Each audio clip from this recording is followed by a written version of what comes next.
Practice freedom. Release the weight of judgment. Now, how many of us judge ourselves? Our thoughts go, nuts, beating us up every day, right? You're not good enough, you're too much, you're too short, you're too fat, you're this or that. Those limiting beliefs. But other people's judgments are a lot of times what cause those limiting beliefs. So I wanted to share this message with you. It's card number 26. Judgments that we or others have placed upon ourselves can shackle us, stealing our joy and will to fully embody our life. It is a heavy burden to carry the weight of judgment, and it can keep us trapped in a cycle of fear and blame. If you have pulled this card, it might be time to consider whether you are being held prisoner of your judgments. Take some time today to reflect on the beliefs that you hold about yourself or your inner child. Write down as many core beliefs as you can, and then review your statements for signs that patterns of judgment and beliefs. A good way to do this is to speak these statements out loud and then focus on the feelings and sensations that you experience afterward. On a separate page, write down all the statements that did not leave you feeling empowered and hopeful. Now is the time to dig deeper. Where did these beliefs come from? Why do we believe this truth? Why do we believe this is true about ourselves or our inner child? If you release those beliefs, are you afraid something might happen? Are any parts of your identity built around these beliefs? Answering these questions can help you understand where the judgmental beliefs came from and why they might have been hesitant to go. Now is the time to counter them. Write down the opposite statements of these judgments and beliefs and say them out loud and see how you feel. Do you feel empowered, hopeful, or full? If so, then there is truth here that needs to be spoken. How does it feel to speak words of truth and freedom over yourself now? And that's what I've been doing and sharing in my book, Turning Wounds into Wisdom, Learning and Healing from Trauma, is literally shadow work. I was 58 years old. Last year, just turned 58. And I realized that I was nowhere. I was completely lost. I didn't know who I was. I had nothing left. I'd lost everything. Everything. The most biggest tower moment you could ever imagine in your life. And it was just enough. I was ready to give up. And somehow I started doing inner healing and shadow work, and that actually saved me. So that was how my book came about. People have told me for years I should write a book because you can't make this shit up. My life has been, I've been through almost everything you can imagine. That's why I share, because I don't want anyone to ever feel alone or ever think that they have no choice and that they're just going to give up because nothing's going to change. The reason nothing changes is because we don't change anything. We stay in that limiting belief pattern. A lot of the thoughts that other people placed upon us that we chose to believe, a lot of it stems when you're a child. If you're dealing with, abuse and neglect and abandonment and all the things, when you're a child, it's being wired in your brain while your brain is developing. So you grew up wired for trauma. And unfortunately, that tends to, our subconscious beats us up. Our subconscious holds 90 to 95% of our thoughts, or runs them, I should say. It runs the show. Because only 5 to 10% of your brain is your thinking brain. So you'll have the willpower and determination to really do something. You're going to do it this time, and that's it. And you're really going to, and you really mean it. And you genuinely have every ounce of your fibers of your being want to do this. But those limiting beliefs and those self-sabotaging thoughts are 95% more. So they're going to tell you, you're not going to be able to do this. You're going to fail. You always fail when you try this, or you're going to make it and then you're going to lose everything, or you're not good enough. Why would you bother doing that? People are going to laugh at you. People are going to judge you. Those are all limiting beliefs. So I think it's kind of wild this card came up because that's literally what I try to, teach everyone. I'm not a teacher, but I have 25 years of healing experience NLP, neuro-linguistic programming, hypnosis, and belief clearing. And I studied them to fix me. And then I wasn't using them. So I've had all of these tools. They've all been up here. But I didn't want to change. Like there was something in me that seemed like I was scared to change, or scared to try to find what I was putting, shoving down inside me. What are those memories that I seem to, not want to face. And some of them that came up, and you'll see in my book, I've had people saying that they needed boxes of tissues because they were sobbing, seeing themselves in my story, and even just seeing the things that I had gone through, especially as a child. Those limiting beliefs stay with us until we rewire them. No one's going to save you from your own thoughts. I talk about this a lot. If you follow me, I talk about this a lot. That your thoughts are controlling you, and you're the one that has control over your thoughts. No, say no. I just read something too, about when you start to feel a trigger come on, you'll feel it in your chest or your shoulders or your stomach. I feel it in my stomach. A door slams still to this day, and my stomach twists, and all of a sudden my mind starts, well, is someone mad? It happens that quickly, and there's no control over it. So if you're running in fight, flight, freeze, or fawn, and you've made decisions and choices and stuff that people, why would you do that? And then you question yourself because you weren't running on the, the thoughts that other people would run on if they didn't have trauma.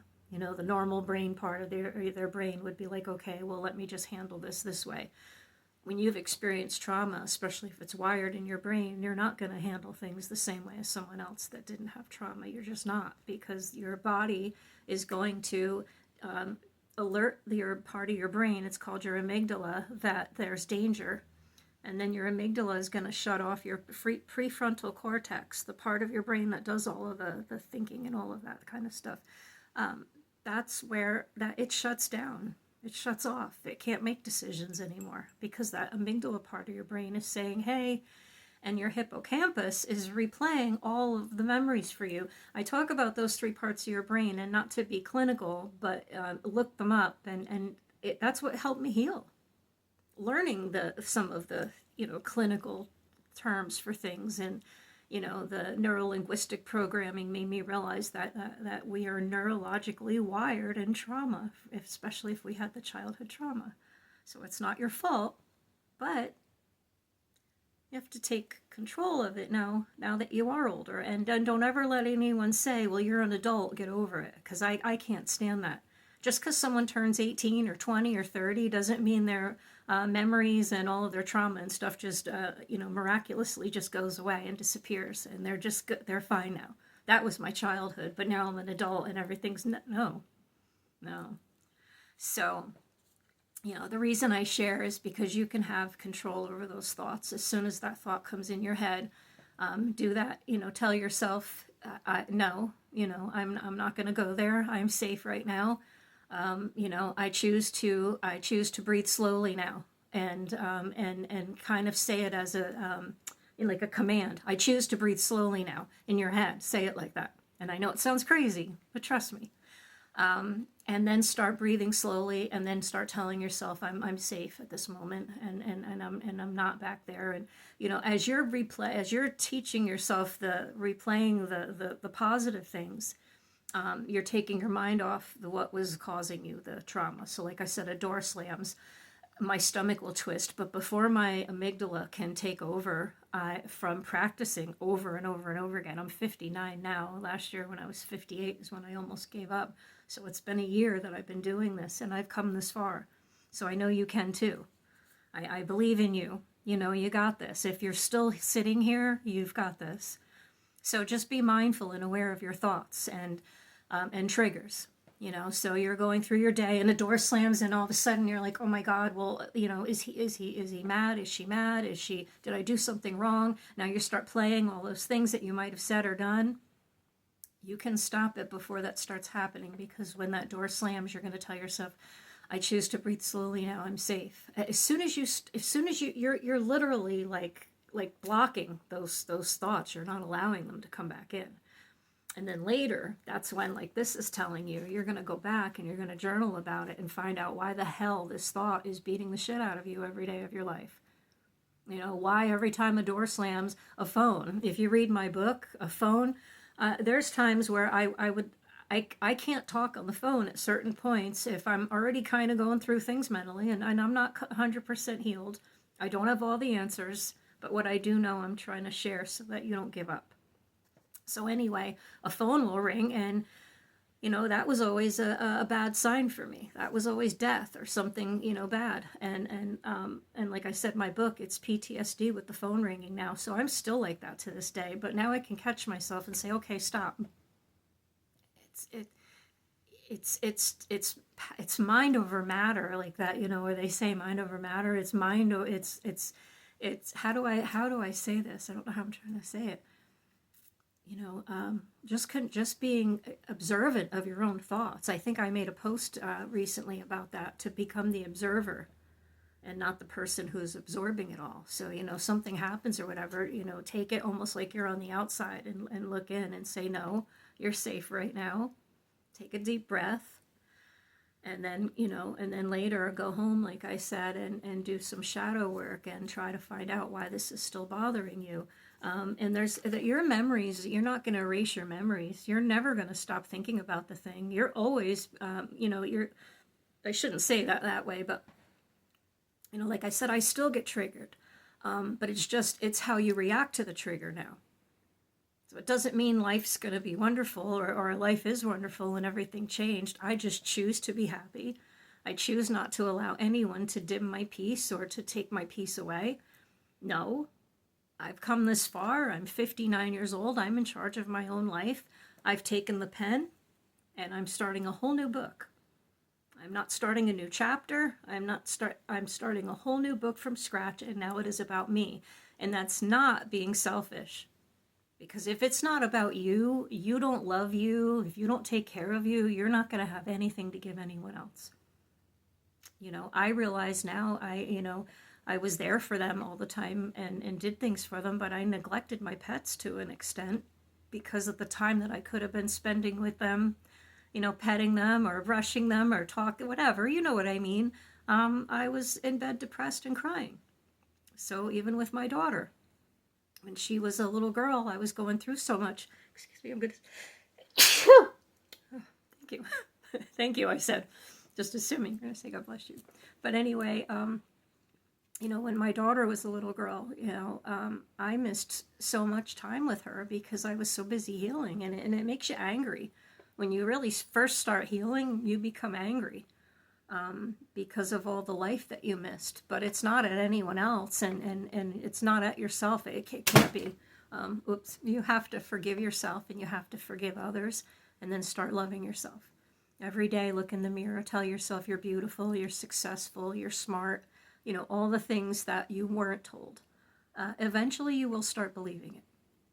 I promise you. I had a woman years ago ask me that. She said, "What's wrong?" And I said a few things that were. And she said, well, if you keep thinking about it, that's what you're going to bring into your life. She said, I only think happy things. I always tell myself that money just flows to me. I'm a money magnet. Money flows to me. Love and abundance and wealth and health flow to me. And I'm always happy and I'm beautiful. And she said, I tell myself that every day. And she said, her life just changed. And then when I'm looking back at all the tools that I've had for the past 25 years, yeah. You're reframing, you're rewiring those negative thoughts. So something how to make them, you know, it's like a habit. Replaying it over and over again, it becomes truth. And then that thought comes up and you automatically believe it. But what you have to do is be mindful and say, no, that thought doesn't control me. And it's past, it's over. Yesterday's gone, tomorrow's not promised, and 5 minutes from now isn't guaranteed. So how are you going to live your life? Forgive all the people that hurt you. Forgive yourself for decisions and things that you've, you know, beat yourself up for. Tell yourself you love yourself. You respect yourself. You're beautiful. You're worthy. Eventually, you'll believe it. And it sounds crazy because I thought the woman was nuts when she said, do you look in the mirror and tell yourself you love yourself? Oh, no. Are you crazy? Do you tell yourself you're beautiful? No, that would be conceited. She says, no, it's not. And yeah, so pour into you. Do for you. Don't bend and mold yourself for others, for family, for relationships, for any of it. It's not worth it. If someone's not giving you that respect, it's not always because of them completely. It's because you don't believe that you're worthy. So they're not going to give it to you. It took me 59, I'm 59 now. And as I'm saying it, it's like, yeah, wow. Even for me now, as I'm saying it to you, I'm like, wow, yeah. So I wanted to share that message with you. Sorry I started blabbing, but I hope you guys have a wonderful rest of your evening. And, stay positive and do some journaling and some inner child work and find out why that thing is still following you around and finally process it. And then the next time it comes up, you can say, no, I processed that. And, if it's grief about death or something, I just want to say that in trigger warning. I've been through more death than you can imagine. I was 8 years old and I had already experienced my 13-year-old cousin died in a tragic accident, not a car accident. And then a few months later, my grandfather died, the one who raised me, and we had to bury him on Christmas Eve. And then when I was 13, my grandmother died on my birthday, my father's mom, my other side of the family. So by 13 years old, and there was another death in between there, it was another family member, but it wasn't that close-knit right there, but it still affected me. And I had things happen to me when I was younger. I survived things that some people might not. But anyway, yeah, even death, you don't have to dwell on it and carry it around with you every single day because you lost someone. They want you to move on. They want you to be happy. They don't want you to sit and spend the rest of your life in misery. That's not what they have wanted. And for some reason, their time was finished here, but you're still here for a reason. And I had to really tell myself that, to believe that I'm left. I'm the one left, and it hurts. You're gone, and I'm here alone to face all of this by myself. But somehow, I was meant to, because there was things I needed to learn, and maybe other people that needed to hear these stories so that they could heal too. And that loved one, it doesn't mean that I don't love them, because I don't carry that around with me every day, all day long. I have my cries for all of my family. I've lost everybody, out of two sides of the family that had 6 kids on one side and 7 on the other. So all those aunts and uncles and everyone. I have like one aunt left from the one side of the family, and I think an uncle from the other side. Out of all those people, and I mean like out of their wives and stuff too. Everybody's gone, So it's hard. It's hard. Holidays are hard. And I used to not be able to listen to Christmas music, but now I can a little bit more because I know that they're with me, and I know that I'm here for a reason still, and that me laying in bed and being depressed wasn't the reason why I'm here. There has to be more, and there is. So I'm sorry I just went off on that, but again, I just like to share anything I can just to show you that you're not alone and you can heal from it, and it doesn't mean you forgot. It just means you know that you're allowed to move on, and it's okay. You're allowed to have your cries, and you're allowed to feel sad. But if you carry it with you, you're literally killing yourself. Stress kills, and that's stress. Grief is stress. All right, guys. Have a wonderful night. Thanks. Bye.